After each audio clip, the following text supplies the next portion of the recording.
to charter schools who want clarification around the deadline for them to have to become special character schools so they can stay open next year. The government wants to scrap all 11 charter schools but has given them the option of applying to become designated character state schools.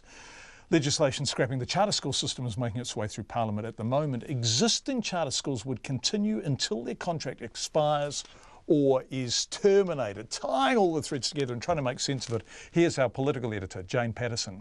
Charter schools can apply to become another form of school, such as a designated character school.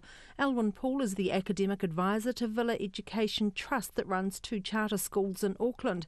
He says when they met with the Education Ministry, they were told the Minister would normally consider designated character school applications in April of the year preceding opening.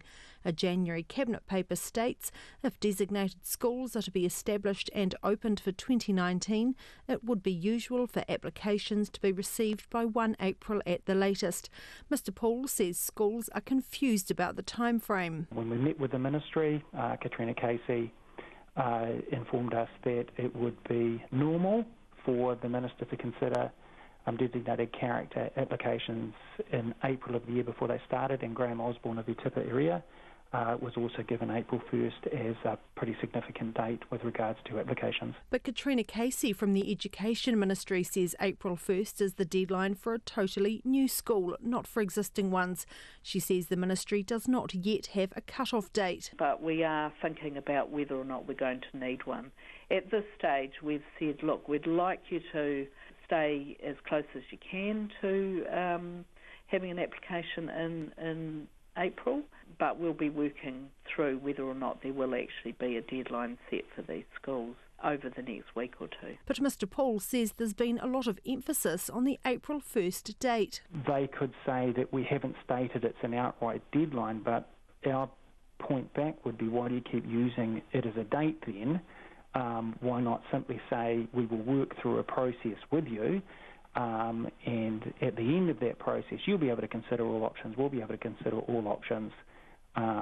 If it isn't a relevant date, don't keep mentioning it. Hemido is the Chief Operations Officer for Te Kaupoku High in Hamilton.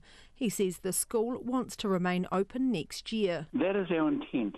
However, we need to understand what are the, in terms of cost benefits, to really determine whether we're able to achieve under a normal state school model, which is quite clear that they're just not hitting the targets, in particular for Māori students. But he says at the moment they're relying on the Ministry for information. The timeline that's been identified, we haven't been told that officially, so we don't really know whether it is the 1st of April.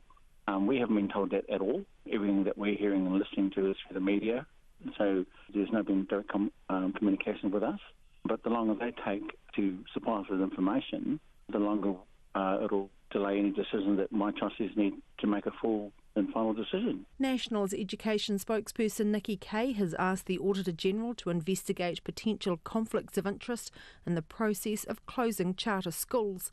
She says the lack of clarity around the time frame is another area of concern. The whole process here around partnership schools, in my view, has been pretty flawed. There's been a lack of communication. The minister's had a closed mind, and then we've had this, is there a deadline or isn't there a deadline, confusion with schools. The legislation is currently before Select Committee, which will accept public submissions until April 13th. From Parliament for Checkpoint, Jane Patterson.